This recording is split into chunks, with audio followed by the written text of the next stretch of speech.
नमस्कार, मैं शुभांशी त्रिपाठी और आप देख रहे हैं जन एक्सप्रेस। रायबरेली से एक बेहद चौंकाने वाला मामला सामने आया है, जहां आबकारी विभाग, ठेकेदारों और अधिकारियों की मिली भगत ने रेलवे स्टेशन की मॉडल शॉप ही गायब कर दी। जी हां, दुकान गायब और वजह सिर्फ बिक्री बढ़ाने का खेल। रायबरेली में आबकारी विभाग से जुड़ा एक बड़ा घोटाला सामने आया, जहाँ ठेकेदारों और अधिकारियों की मिली भगत ने नियमों को खुलकर चुनौती दी है। मामला रेलवे स्टेशन पर स्थित मॉडल शॉप से जुड़ा है, जिसे कथित तौर पर गायब कर दिया गया।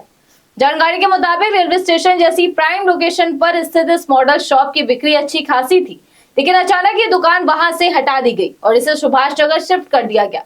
अब सवाल उठता है कि ऐसा क्यों किया गया। जांच में सामने आया है कि ये पूरा खेल ठेकेदारों की आपसी साठगांठ का हिस्सा था।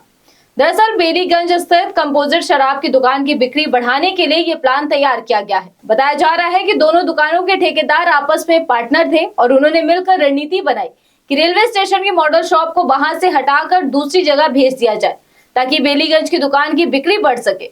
इसके लिए अधिकारियों को गुमराह किया गया। रेलवे स्टेशन पर दुकान उपलब्ध नहीं होने का बहाना बनाया गया और इसी आधार पर मॉडल शॉप को सुभाष नगर ट्रांसफर करा दिया गया। सबसे बड़ा सवाल यहाँ है कि क्या ये सब बिना अधिकारियों की जानकारी के संभव था। सूत्र बताते हैं कि उस समय आबकारी इंस्पेक्टर एक दिन की छुट्टी पर थे। इसका फायदा उठाते हुए क्षेत्र के इंस्पेक्टर रॉबिन ने इस पूरे खेल को अंजाम दिया, यानी मौके का फायदा और सिस्टम का दुरुपयोग। लेकिन जैसे ही इस पूरे मामले की पोल खुली, विभाग में हड़कंप मच गया। आबकारी विभाग ने तुरंत कार्रवाई करते हुए कारण बताओ नोटिस जारी कर दिया है। जिला आबकारी अधिकारी ने मॉडल शॉप को अनुज्ञापी पर आरोप लगाया है कि उसने अधिकारियों को गुमराह किया और गलत जानकारी देकर दुकान का स्थान परिवर्तन कराया।